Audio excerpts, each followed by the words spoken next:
If you can't catch the wave, you'll never be able to surf.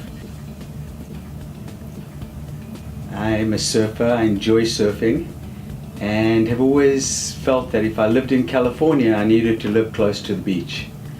On all the surfer magazines that I used to get in South Africa, used to be pictures on my wall of Huntington Beach and Corky Carroll and people like that, and so that's where I came, and that's why I came here. I am Leigh Gotsman, Financial Controller, Cambro Manufacturing. I was born in South Africa, a small town called Krugersdorp.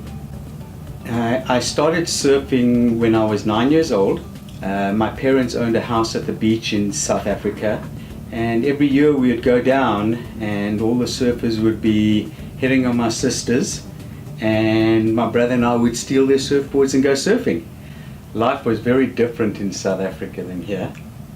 Brought up in an environment of apartheid, and it was something that we dealt with as kids all our life, knowing that the situation was not what it should be. We were forced to join the military.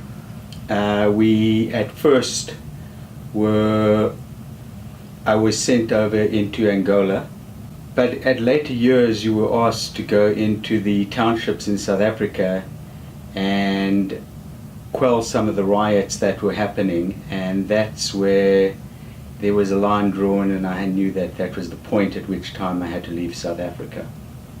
I love the country and the African culture and the traditions and the music and everything that goes with it. I miss today. I left South Africa when I was 27 years old. It was difficult. I mean, I had my mother and father there, all my brothers and sisters, and then I went through Israel and visited family there, and met a lady that was selling jewelry on the streets in Jerusalem, and today she's my wife, and we both came out here. She's Canadian, I'm American, and we came out to America. I think I had $1,000 in my pocket. A lot of people wouldn't believe this, but I'm kind of living a dream right now. I'm living close to the ocean, able to surf daily, close to work. People don't believe that it could be months before I get on a freeway. I got interviewed I had 3 interviews one day. I'll never forget the day. And I had to borrow a friend's car, and I went out, and one was in Torrance, one was in Westminster, and then the last one was here in Huntington Beach. And I was lucky enough, I actually got offered all 3 positions, and I had to choose the Huntington Beach job because it was the only one I could actually ride my bicycle to, because I never had a car. I had to borrow cars. And that's how I came to Cambro. I started out at Cambro in 1986.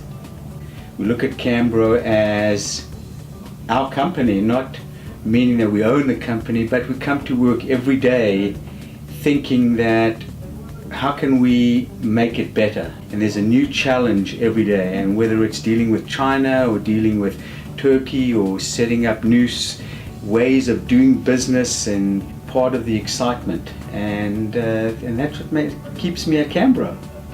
Think of Cambro as part of my family. I think of it as it's not a job. I have fun at Cambro. I come in, the people I work with are amazing. That's a good culture to have. I think that Cambro is a company that is very, Argyle always says this, and it's true, because if you've been here on a weekend and seen this place empty, Cambro is about its employees.